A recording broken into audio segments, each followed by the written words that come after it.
Lebih baik mencintai seseorang yang tidak mencintai kita, atau tidak usah dipedulikan dia cinta atau tidak pada kita. Kenapa? Kalau kita cinta seseorang terus dia juga cinta pada kita, maka akan lahir keterikatan. Keterikatan emosional. Dan keterikatan ini sumbernya sumpek, sumbernya galau. Jadi jangan sampai lahir keterikatan. Kalau dalam agama kan ya keterikatan cuma sama Allah. Keterikatan sama pasanganmu karena kamu terikat. Pacarmu disenyumin cowok lain apa cewek lain aja hatimu sakit. Karena kamu terikat. Katanya Plato di bait terus ya, mbok sudah cintai yang tidak cintai kamu, itu lebih aman malah. Susah ya teorinya. Masa Pak gak suka kita cintai? Iya, karena orang yang tidak mencintai kamu dan kamu cintai, di antara kita berdua tidak ada keterikatan emosional. Jadi aku bebas berbuat baik terhadap dirimu maupun engkau terhadap diriku, enak. Kalian baik sama sahabatmu yang tidak ada keterikatan emosional kan enak. Kamu bebas melakukan apa aja dan tidak mungkin sedih. Yang bisa berkhianat kan orang yang punya keterikatan emosional sama kita. Kalau sudah jadi pacar, ngobrol sama cowok lain, kamu sebut pengkhianat. Tapi kalau nggak pacar, ya terserah dia ngobrol sama siapa saja, kan nggak ada pengkhianat. Ketika ada keterikatan emosional, lahir harapan-harapan, keinginan-keinginan. Kalau sudah lahir harapan dan keinginan, pasti di situ muncul kekecewaan. Yang tidak berharap, ya tidak kecewa. Nah, rumusnya di situ. Karena kamu terlalu banyak keinginan, terlalu banyak harapan, ya kamu kecewa. Pasti ada kecewanya. Jadi kalau ada hari ini yang sedang sumpek atau galau dan kamu bingung karena apa, kurangi harapanmu. Iya, kalau rumusnya Ki Ageng Suryo Mentarem kan gitu. Ketika keinginanmu banyak, itu kan bahasa dia mulur dan gak terpenuhi, kamu kecewa. Biasanya terus mungkret. Setelah mungkret, kamu ulur lagi, tidak bisa lagi mungkret lagi. Jadi jangan terlalu banyak harapan. Berbuat baik aja. Tidak usah diembel-embeli apa-apa. Kalau dalam agama ikhlas saja, tidak usah pamrih apapun. Jadi cinta tanpa keterikatan emosional. Oke. Nah, malah kalimatnya Pak Idrus itu ngeri. Cinta yang emosional membuat pecinta dan yang dicintai jadi bodoh, menjijikkan. Kalimatnya agak nggak enak. Cinta semacam ini ibarat cintanya serigala kepada domba. Kenapa? Membelenggu dia. Tidak bisa serigala jatuh cinta sama domba. Sedalam apapun cintanya, pada akhirnya kalau lapar ya dimakan. Oke. Jadi jangan ada keterikatan emosional. Suka boleh, tapi tidak usah bikin komitmen macam-macam. Nggak usah terlalu dalam secara emosi. Bikin komitmen tidak apa-apa, mis. Asal jangan emosional. Ketika ada keterikatan emosional, maka muncul takut kehilangan. Akhirnya tergantung. Susah kan kalau sudah tergantung. Ayo, jangan gitu. Kalau gitu tak putus loh. Oh ya, ndak. Ya kan sudah, kamu tergantung sudah. Tiap hari kamu nggak bisa tenang. Diancam, diputus terus. Nggak jemput aku, telat 5 menit tak putus. Wah, sumpek tiap hari kamu tergantung. Gila. Biasanya berangkat kuliah berdua, sekarang sendirian, nggak enak ya. Ya salahmu dewe, kamu tergantung. Biasanya makan di kantin berdua, sekarang sendirian, nggak enak ya. Salahmu dewe, tergantung. Kamu jadi galau sendiri, sumpek sendiri. Jadi rumusnya platonic love yang pertama, jangan ada keterikatan emosional. Oke. Suka, tidak suka silahkan aja, tapi jangan terikat dan tergantung. Kalau kamu ada dalam wilayah ini hari ini, segeralah melepaskan diri. Katanya Plato, sama kayak domba yang kamu harus segera melepaskan diri dari serigala. Kalau enggak, lambat laun kamu akan dimakan. Pasti kamu akan sedih. Jadi, biar tidak sedih, jangan ada keterikatan emosional. Sekalipun kamu sukses menikah, apa sih di dunia ini ikatan yang tidak terpisah, pada akhirnya juga terpisah. Suami istri pun ya pada akhirnya terpisah. Tidak ada yang langgeng berdua terus, tidak ada. Kayak di ramalan-ramalan itu loh. Kalau kamu misalnya ada ramalan jodoh itu, jangan menikah sama ini. Kalau menikah salah satu akan meninggal lebih dulu. Kan menurut ramalannya. Nek saya ya mending, alhamdulillah. Kalau meninggalnya bareng itu malah gawat. Biasanya meninggal bareng itu kecelakaan. Ya enak meninggal salah satu gantian. Itu lebih aman. Kalau meninggalnya berdua ya malah ngeri biasanya momennya. Oke, jadi emosi dan ketergantungannya tidak usah diikutkan. Biar cinta tidak jadi sumber kesedihan. Terus rumusnya ini katanya Socrates. Love is desire for the perpetual possession of the good. Ini loh sebenarnya cinta itu katanya Socrates. Kalau kamu bisa sadar sebenarnya kenapa kok kamu suka sama lawan jenis, kamu kadang cinta sama sesuatu, apapun sesuatu itu apa? Ada desire. Love is desire. Yang kamu inginkan sebenarnya kebaikan, tapi kamu nggak sadar. Sadarilah kalau kamu cinta sesuatu, termasuk cinta lawan jenismu, suamimu atau istrimu atau pacarmu, sebenarnya dalam dirimu itu berawal dari dorongan untuk nyari yang baik. Rumusnya gini katanya Socrates. Ini loh awal-awalnya. Yang pertama, manusia itu kan punya sifat dasar agak serakah. Keinginannya banyak. Yang diinginkan itu biasanya untuk kebahagiaan. Yang kita inginkan menuju kebahagiaan itu kan segala yang kita anggap baik. Ya kan? Jadi kita kan ingin sesuatu. Kamu jatuh cinta sama seseorang, itu kan karena dalam diri yang kamu jatuh cintai itu, di situ kamu anggap ada kebaikan untuk dirimu. Maka kamu ingin meraihnya. Jadi cinta itu sebenarnya keinginan untuk meraih kebaikan. Cuma kamu tidak sadar. Ketika kamu jatuh cinta sama perempuan itu, kamu menganggap dalam diri perempuan itu ada kebaikannya untuk dirimu. Rumusnya itu sebenarnya. Jadi cinta itu keinginan untuk menuju kebaikan. Nah, jangankan manusia, katanya Socrates, segala sesuatu itu bergerak untuk memperoleh yang dia anggap baik. Tumbuhan itu kan tumbuh juga meraih yang dia anggap baik untuk dirinya. Kalau ada semut tiba-tiba jalan di depan sini, itu kan dia nyari mungkin makanan, mungkin teman ngobrol, mungkin yang dia anggap baik untuk dirinya sendiri semut. Itulah cinta. Jadi makanya katanya Socrates, alam semesta ini bergerak karena cinta. Apa? Keinginan untuk sesuatu yang dianggap baik. Gitu. Apapun yang kamu cintai, itu kan dalam diri yang dicintai itu ada kebaikannya yang kamu inginkan berbuah. Bahkan bukan manusia saja, alam semesta juga begitu. Ketika sebatang pohon tumbuh, dia kan juga tumbuh sesuai kebaikan-kebaikan yang ada dalam dirinya, yang ingin diwujudkan. Nah, jadi hakikatnya itu. Nah, karena hakikatnya itu kebaikan, maka banyak orang yang tidak sadar.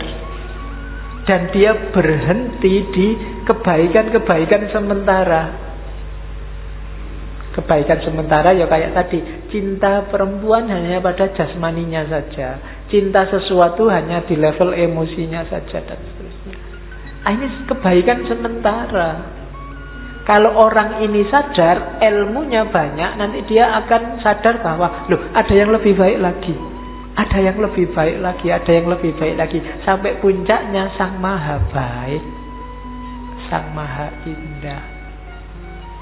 Nanti dijelaskan oleh Ghazali itu kan dalam Ihya itu, kalau kamu cinta yang cantik, yang indah, maka siapa lagi yang maha cantik? Kalau kamu cinta pada yang bisa membantumu, bisa memenuhi keinginanmu, kalau kamu sadar siapa sih di dunia ini yang paling mampu memenuhi keinginanmu kalau bukan dia. Kalau kamu cinta pada, dan seterusnya, itu nanti di Ihya-nya Ghazali. Jadi cinta itu keinginan untuk menemukan kebaikan untuk hidupmu. Dan kalau kamu sadar kebaikan itu tidak cuma itu, harus kamu lampaui keterikatan fisik, keterikatan emosional tadi. Oke, ini saya sisipkan sebentar. Apa sih baik dan indah itu? Kalau di Plato, baik dan indah itu adalah sesuatu. Baik dan indah itu harmoni, keindahan itu harmoni. Harmoni itu apa? Harmoni sesuatu yang lahir dari hubungan yang pas. Harmonis itu namanya. Hubungan yang pas itu apa? Segalanya bermain pas sesuai proporsinya. Itu indah. Laptop itu ada di sini, di depanku.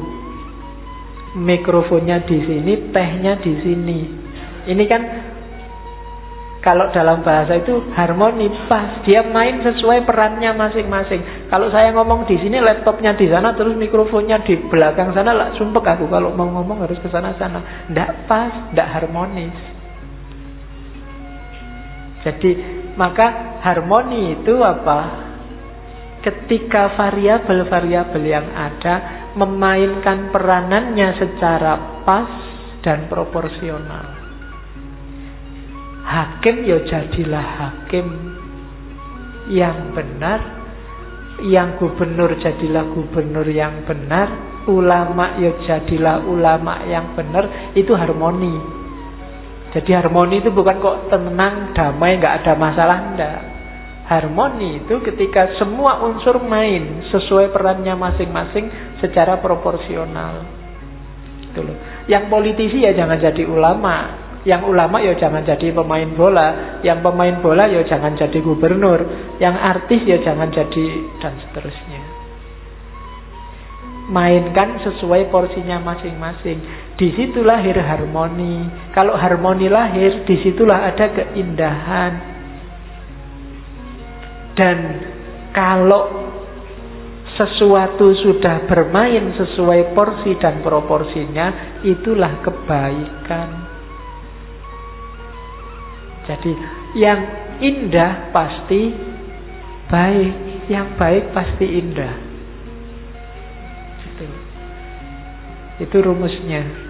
Dan itu yang kita kejar. Orang itu sebenarnya mengejar ini, kebaikan dan keindahan, porsi dan proporsi yang pas. Yang baik untuk dirimu ya berarti yang pas secara proporsional dan porsional. Kalau kamu kuatnya makan cuma 2 piring, ya makanlah 2 piring, jangan 5 piring. Itu tidak baik dan tidak indah. Kalau kamu makan 5 piring, ya lahirnya penyakit. Dalam sehari tubuhmu kuat menampung gula berapa, ya itulah kuatnya. Kalau kamu berlebihan, dia jadi penyakit. Itu porsional dan proporsional. Oke. Terus. Nah, dari asumsi tadi, maka sekarang kita lihat jatuh cinta itu berarti apa? Jatuh cinta itu gini loh, berawal dari kesadaranmu untuk nyari kebaikan. Kebaikan untuk apa? Untuk dirimu. Kenapa kamu nyari yang baik untuk dirimu? Karena kamu tahu hidupmu itu tidak sempurna, ada kurangnya. Kamu butuh yang lain, yang baik untuk membuat hidupmu baik. kesadaran inilah yang membuatmu jatuh cinta pada yang di luar dirimu. Kenapa kamu nyari pacar yang lembut? Karena aku sadar, Pak, diriku ini kasar. Kok kamu nyari yang cakep-cakep? Saya jelek, Pak. Ya, nyari yang indah. Orang itu selalu nyari yang dia tidak punya. Nah, jadi yang dia anggap baik untuk dirinya karena dia sadar dalam dirinya ada kekurangan-kekurangan. Oke. Nah, oleh karena itu apa? Hakikatnya orang jatuh cinta itu dia harusnya kalau dia jatuh cinta hidupnya semakin baik. Kenapa? Karena kekurangannya dilengkapi, disempurnakan oleh yang dicintai. Karena punya pacar yang sangat sabar, sedangkan kamu aslinya pemarah, lama-lama kamu nggak pemarah lagi. Belajar dari pacarmu. Disitulah harusnya orang jatuh cinta. Jadi jatuh cinta itu jangan saling mendikte, tapi salinglah terbuka untuk belajar, untuk saling bikin lebih baik. Itulah cinta. Jadi ketika tanpa cinta kemarin kamu sepi, mudah galau, mudah marah, kualitas hidupmu rendah, besok setelah kamu jatuh cinta ada yang membantu kamu untuk meningkatkan ini. Ya cinta nggak cuma sama pacar, mungkin sama guru, sama teman. Bersama-sama mewujudkan kualitas hidup yang lebih baik. Maka nggak usah takut, Pak, jangan-jangan kalau saya pacaran musyrik, Pak, Allah jadi nggak nomor satu lagi loh. Caranya jangan begitu. Bersama-sama pacarmu berdua, nomor satukanlah Allah. Bersama-sama orang tuamu, mengesahkan Allah, menjalankan perintahnya. Jadi nggak kok terus menyembah orang tua, menyembah pacar, nggak kok terus menuhankan kiai, tidak begitu. Bersama-sama kiaimu kamu, karena cinta pada ustadzmu, pada kiaimu, kamu belajar untuk semakin dekat sama Allah. Karena kalau kamu sendirian, kamu tidak bisa mendekat sama Allah, kurang ilmunya, dibantu oleh kiai. Jadi cara berpikirnya begitu. Bukan kok kiai kok dijadiin Tuhan, pacar kok sampai segitunya, kayak enggak. Bukan dengan cara kamu punya pacar terus Allahnya hilang, tidak begitu harusnya. Justru dengan punya pacar, dulunya kamu malas ke masjid, sekarang rajin ke masjid. Kenapa? Pacarnya yang nyuruh, tidak apa-apa. Jadi kemarin malas ngaji, sekarang rajin ngaji. Kenapa? Ada yang diincar di antara yang ngaji misalnya. Ya tidak apa-apa. Nah, jadi situasi jatuh cinta itu arahnya ke situ, ke hidup yang semakin baik. Karena hakikatnya jatuh cinta itu kamu sedang nyari yang baik untuk hidupmu. Oke, nah tempuhlah jalan ini akhirnya, katanya Plato. Gini loh, biar kamu bisa naik kelas dalam cintamu. Jadi jalan cinta itu yang pertama tidak apa-apa wis, diawali dari fisik. Cinta hanya pada satu orang. Tapi belajar terus, katanya Plato, cari ilmu terus sampai kamu paham bahwa kalau itu fisik, ternyata ini cantik, itu juga cantik, ini indah, itu juga indah, banyak. Nah, karena itu apa? Kalau sudah kamu sadar kecantikan itu banyak, tidak bisa didasarkan pada jasmania, naiklah kelas. Jangan jatuh cinta lagi hanya pada satu yang indah, tapi jatuh cintalah pada semua keindahan. Ini levelmu naik lagi, sudah bukan lagi pacaran fisik kayak yang diinginkan oleh Socrates. Terus level ketiga, sadarilah ternyata ketika kamu jatuh cinta pada semua keindahan, ternyata sadarilah keindahan ruhaniyah itu ternyata jauh lebih indah daripada keindahan jasmania. Jadi jatuh cinta pada satu orang, jatuh cinta pada semua yang indah, Dan sekarang jatuh cinta pada sifat keindahan, sifatnya jiwa. Dari sini maka, dari situ kalau diurainya Plato, maka kamu akan cinta pada masyarakat, keindahan sosial, keindahan moral. Itu kan sifatnya keindahan jiwa. Termasuk indahnya ilmu, indahnya pengetahuan. Di situ kita bisa jatuh cinta. Disitulah filosofia, cinta pada kebijaksanaan. Filsafat ada di level ketiga. Ketika kamu sadar bahwa keindahan jiwa itu lebih indah daripada keindahan fisik. Keindahan intelek, keindahan pikiran itu lebih tinggi dibandingkan keindahan fisik. Itu level ketiga. Terus level keempat, level yang paling tinggi apa? Kalau kita sudah sadar bahwa keindahan jiwa itu penting, selanjutnya kita bertindak, berperilaku, berpikir, ngomong atas dasar keindahan tadi. Ini level cinta yang paling tinggi. Pikiran kita, kata-kata kita, keyakinan kita, perbuatan kita, semua atas dasar keindahan yang sudah kita pahami. Inilah hidup atas dasar cinta. Jadi cinta itu tidak berhenti kamu kawin.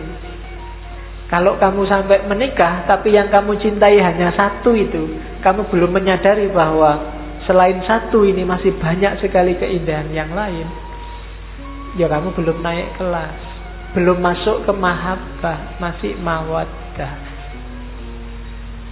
Jadi level 1 itu mawaddah, level 2 itu mahabbah, level 3-nya rohmah. Rohmatan lil alamin itu cinta sebagai kebajikan sosial, cinta pada sesama.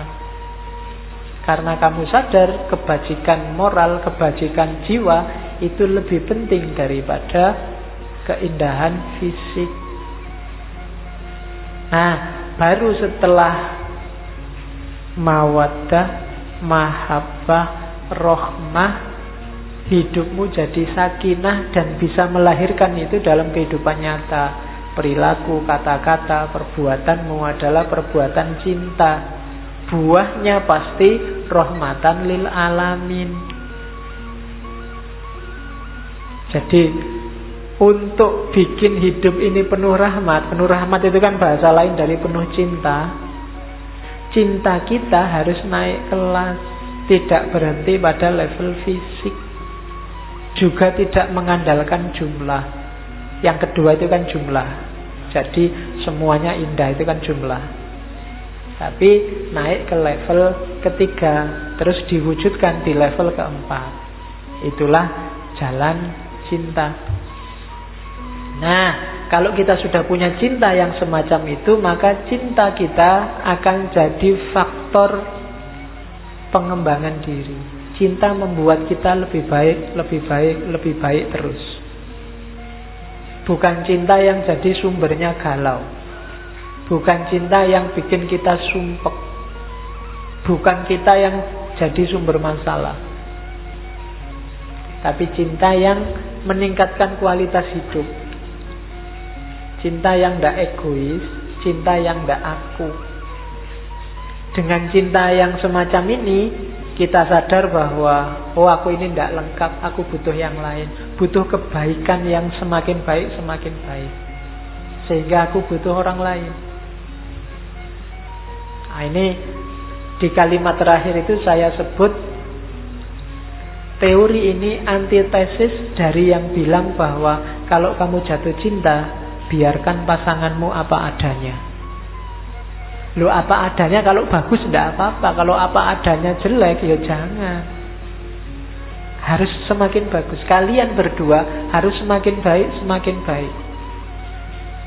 Ku hargai dirimu apa adanya. Meskipun kamu tukang bohong ya tidak apa-apa, bohong aja sesuai jati dirimu. Ya tidak begitu. Kan sekarang banyak teori yang bilang bahwa kalau kamu mencintai, biarkan dia apa adanya, jangan dipengaruhi. Ya kalau pas baik semua sih tidak apa-apa. Tapi kalau ada yang jeleknya ya jangan. Jadi cinta itu saling memberdayakan untuk pengembangan diri. Oke. Ya, sudah jam 10. Ada beberapa, kalau Plato itu kaya kutipan karena tulisannya banyak.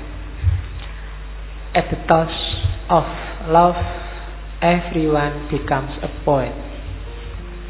Kalau sudah jatuh cinta, setiap orang akan jadi sastrawan. Ya, cirinya gampang sekarang. Kamu cek ya Facebooknya teman-temanmu. Ketoke kok jomblo, kok tiba-tiba nulis puisi-puisi tiap hari. Jangan-jangan sedang ada yang diincar. Karena at the touch of love, everyone becomes a poet. Jadi sastrawan. Tapi tidak apa-apa lah. Paling tidak kan bisa melahirkan puisi meskipun ditolak. Oke. Terus, there are 3 classes of men. Urusan cinta-cintaan manusia terbagi 3. Lovers of wisdom, lovers of honor, and lovers of gain. Jadi yang paling awal levelnya paling tinggi. Silahkan kamu cermati dirimu masing-masing. Kamu itu pecinta kebijaksanaan atau pecinta kehormatan, status sosial, ataukah pecinta pemerolehan.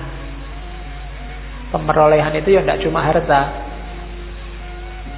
Pemerolehan itu punya pacar banyak, dapat pacar apa, berapa, dan seterusnya. Itu kan pemerolehan. Kalau kamu hanya fokus di sini, yaitu levelnya level paling rendah, lovers of gain, pencapaian-pencapaian. Ada yang lovers of honor, kehormatan, yang dicintai statusnya. Ada yang lovers of wisdom, pecinta kebijaksanaan. Jadi nanti di teorinya Socrates dan Plato kemarin kan, level kebijaksanaan paling tinggi itu adalah filsafat. Level cinta paling tinggi juga adalah filsafat. Lovers of wisdom. Itu 3 kelas manusia. Love is the joy of the good, the wonder of the wise, the amazement of the gods. Cinta itu kegembiraan dalam kebaikan, the wonder, ketakjuban dalam kebijaksanaan, dan kebesaran dalam ketuhanan. Cintamu coraknya harus ini. Cinta yang gembira, cinta yang menakjubkan, cinta yang mengagumkan. Jangan cinta yang merusak dan menggalaukan. Oke. Ini tidak ada hubungannya sama cinta, cuma untuk nyindir hari ini aja. Wise men speak because they have something to say. Fools because they have to say something. Orang bijaksana itu mereka ngomong kalau merasa ada yang penting untuk diomongkan. Kalau enggak ya diem aja. Nggak usah posting-posting, nggak usah nyebar-nyebar, nggak usah share-share. Tapi orang bodoh itu mereka ngomong, mereka share karena merasa butuh untuk share, butuh untuk ngomong.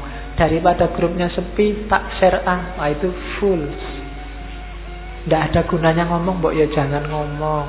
Tidak ada manfaatnya ngomong, mbok ya jangan ngomong. Itu katanya Plato. Fools because they have to see something. Sekarang banyak orang kayak gini. Jadi tidak jelas yang dia bagi apa itu loh. Dibagi. Sudah dibilangin, jangan nyebar hoak. Ya, hoaknya tetap disebar, cuma dikasih kalimat, semoga ini bukan hoak. Oke, yuk padha wae. Terakhir ini. Don't let anyone rent a space in your head unless they are a good tenant. Jangan biarkan siapapun menyewa tempat di kepalamu, kecuali mereka penyewa yang baik. Jangan mau otakmu dititipi informasi-informasi sampah yang tidak penting. Buangan. yang bikin susah, bikin kamu marah ndak jelas karepe opo, bikin kamu seneng juga ndak jelas karepe opo. Itu berarti otakmu sedang jadi persewaan ide. Jangan disewakan pada orang yang ndak jelas. Pakai teorinya Socrates yang sering saya bilang diceritakan di mana-mana tentang triple filter. Jadi terimalah informasi hanya yang baik, yang benar dan bermanfaat. Itu kan kayak ceritanya Socrates. Suatu ketika ditemui temannya, Socrates, sudah dengar gosip belum tentang dirimu dan murid-muridmu dari orang-orang? Jawabannya Socrates, sebentar, sebelum kamu ngomong gosipnya, yang kamu omongkan itu benar apa salah? Jawab dulu. Jawabannya temennya, ya ndak tahu ya, wong namanya gosip Gosip itu ya bisa benar bisa salah. Oke, yang kedua, yang kamu omongkan itu tentang hal yang baik apa hal yang jelek? Ya namanya gosip itu biasanya tentang yang jelek-jelek, yang baik-baik ya ndak jadi gosip. Yang kedua, oke. Filter yang ketiga, kira-kira kalau aku ngerti gosipmu itu ada manfaatnya ndak buatku? Jawabannya temennya, ya kelihatannya ndak sih, kamu sudah pinter apa-apa ngerti, ndak ada manfaatnya, mungkin buat apa juga. Terus jawab, loh kalau gitu kamu ndak usah ngomong. Wong yang kamu omongkan itu sesuatu yang ndak mesti benar, bukan hal yang baik, dan nggak ada manfaatnya bagiku. Udahlah ngomong yang lain aja. Filter ini pakailah untuk semua bidang hidupmu hari ini, termasuk medsos. Begitu ada postingan masuk, coba cek itu tentang apa sih? Kira-kira sudah pasti kebenarannya apa belum? Isinya baik-baik apa jelek-jelek? Jangan salah, dalam Islam itu beritanya benar, tapi ngomong orang lain itu disebut ghibah. Beritanya benar, kalau beritanya salah namanya fitnah. Dua-duanya sama-sama jelek. Dan filter yang ketiga, ada manfaatnya nggak buatmu? Kalau nggak ada manfaatnya, singkirkan aja. Nggak penting. Mikir yang lain. Makanya tema-tema ngaji filsafat menurut saya harus digeser dari mainstream. Yang lain ngomong apa, kita ngomong apa. Ben wae, ora nyambung ya ora apa-apa. Biar kamu teralihkan dari rutinitas yang sering menjebak. Orang semua sekarang ngomong penistaan, ngomong jenis-jenis itulah. Nanti melaporkan, ya kan? Nanti sing sumpek polisi nih. Satu orang kasusnya 5. Nanti yang jadi saksi jadi tertuduh. Datangkan saksi lagi, saksinya ini jadi tertuduh lagi. Terus suwe-suwe yang entek, polisinya sumpek nyari hari untuk sidang itu. Kita kan modusnya hari ini itu. Maka paling tidak kita nggak usah nambahi korban lagi. Kita nyari modus yang berbeda. Nah, syukur-syukur bisa menjalankan hidup gaya cinta kayak Plato hari ini. Oke, saya kira itu ya. Alhamdulillah sudah selesai sesi Plato. Minggu depan kita ngomong muridnya Freud, Erich Fromm, yang nulis The Art of Loving, seni mencintai. Baunya pasti lebih psikologis dan praktis, tidak lagi kayak Plato yang lebih idealis. Oke, saya kira itu. Kurang lebihnya mohon maaf. Wallahul muwaffiq, wallahu a'lam bishawab. Wassalamualaikum warahmatullahi wabarakatuh.